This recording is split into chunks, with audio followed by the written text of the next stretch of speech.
guys, welcome sa Tupa Shop for today's video, no?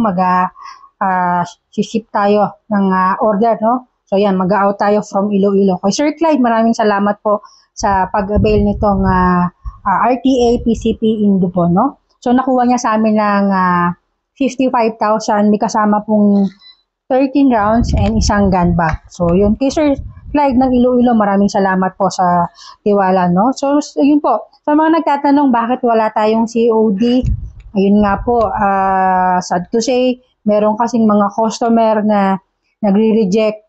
So yun, baka-hassle po sa amin. Ulitin ko, pagdating doon sa kanila, biglang babalik po sa amin, ganito, bla bla bla, lang daming.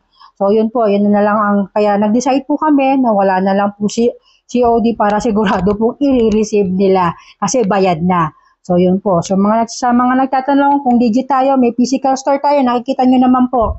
May mga display, may store, may mga business permit. So yun po.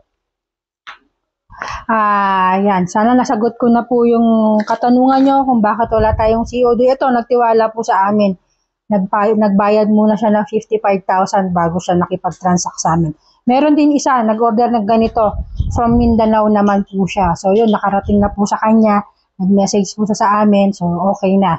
So yun po, sana mas nasagot ko yung mga nagtatanong about sa COD. So yan po, yan, nakikita nyo naman po.